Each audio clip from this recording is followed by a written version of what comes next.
It's one of the best-selling personal finance books of all time, a true global phenomenon that promised millions of people a clear path to getting rich. We're talking, of course, about Rich Dad, Poor Dad by Robert Kiyosaki. But for all its fame, the book and the man behind it are caught in this huge storm of controversy, with critics calling him everything from a marketing genius to a complete charlatan. And this one comment just nails the entire debate. On the one hand, yeah, that's the book's brilliantly simple core message. But on the other hand, it's also the mean criticism that the whole book is just a lot of fluff built around one kind of obvious idea. So which is it? All right, in this explainer, we're going to break it all down. First, we'll get into the simple parable that just captivated millions. Then we'll dissect its most famous financial rule. After that, we'll dig into the very serious allegations against Robert Kiyosaki himself. And finally, we're going to ask, what is the book's true legacy today? Okay, let's start with part one, the tale of the two dads. Because to really get a grip on the whole controversy, you have to understand what made this book such a massive hit. First off, let's just appreciate the scale of this thing. Since it was first self-published back in '97, Rich Dad, Poor Dad has sold over 32 million copies. It's been translated into more than 51 languages, sat on the New York Times bestseller list for over 6 years, and got a monster boost when Oprah Winfrey featured it on her show. So what was the secret sauce? Well, the book's huge appeal comes from its central story, which Kiyosaki presents as his own life story. He frames his entire financial education as this battle between two father figures. There's his real dad, the poor dad, a smart academic who struggled with money, and then there's his best friend's dad, the rich dad, an entrepreneur who becomes his financial mentor. And this right here, this contrast, is the absolute core of the book's philosophy. The poor dad preaches the old school gospel of job security. Go to school, get good grades, find a safe job. But the rich dad, he preaches the gospel of ownership. Learn how money really works so you can be the one buying or building the companies. It's a really simple distinction, but for millions of people, it was a total game changer. And that whole parable, the two dads, it all funnels down to the book's single most famous concept. It's a simple rule that completely reframed how millions of people thought about their money. Look, Kiyosaki's real genius here was making things dead simple. He just cuts through all the confusing financial jargon.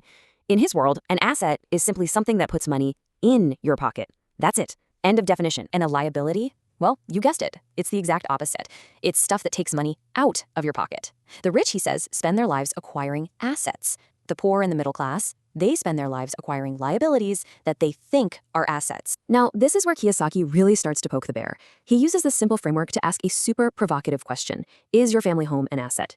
Now, most of us would say, of course, but Kiyosaki argues that since your primary home costs you money every single month, mortgage, taxes, repairs, it's actually a liability. And man, that one idea, it just blew people's minds and kicked off a huge debate. But here's the thing. As simple and powerful as the message is, the man who wrote it is, well, he's complicated. And that brings us to the really serious stuff, the case against Robert Kiyosaki himself. The criticism goes way beyond just disagreeing with his financial advice. A lot of people believe the entire rich dad persona is just a complete act. Okay, so let's break down the big allegations. Critics and investigators claim that his signature rich dad character totally fabricated, that there's no real proof of all the wealth he supposedly had before he became famous. And this leads them to a pretty damning conclusion. Kiyosaki didn't get rich from his advice. He got rich by selling his advice. And then you look at his actual business track record. Before he was a financial guru, his first company, Rippers, which sold these Velcro wallets, went bankrupt in 1977. And a second wallet company failed in the 80s. And then, long after he was famous, one of his main companies, Rich Global LLC, filed for corporate bankruptcy in 2012. Yeah, and that 2012 bankruptcy, it wasn't some minor hiccup. It was triggered because a court ordered his company to pay nearly $24 million to the Learning Annex. They were the promoters for his big speaking events, and they claimed they were owed a massive chunk of the profit. And this all feeds into another huge criticism, the business model that grew out of the book. After drawing people in with the book, the Rich Dad brand pushes them towards these educational seminars. According to reports, people get lured into free intro sessions and then are heavily pressured to sign up for more and more expensive courses, with some of the top-tier packages allegedly costing as much as $45,000. And for a lot of his critics, this right here is the heart of the problem.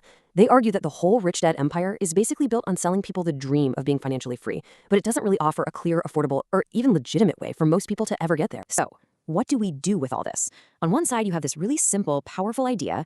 On the other, a super controversial author. That's what we're going to try to unpack now, as we look at the book's flawed but very real legacy. Even with all that baggage, you just can't ignore the millions of people who say this book genuinely changed their lives. You have the complete opposite take, a total dismissal. They're saying the entire foundation is a lie, that he had a great real dad and just made the whole rich dad thing up. This is the fundamental split in how people see him. And maybe this is the best way to understand the two camps. Kiyosaki's version of financial IQ is all about mindset, anecdotes, and simple rules of thumb.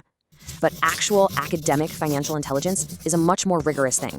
It's about mathematical analysis, using hard data to manage risk. The complex stuff. So when all is said and done, what's the book's actual enduring impact?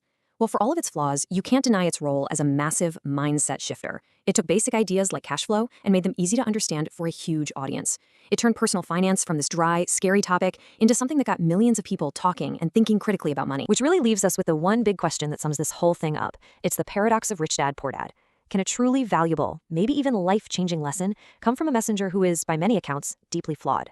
In the end, that's a question you kind of have to answer for yourself.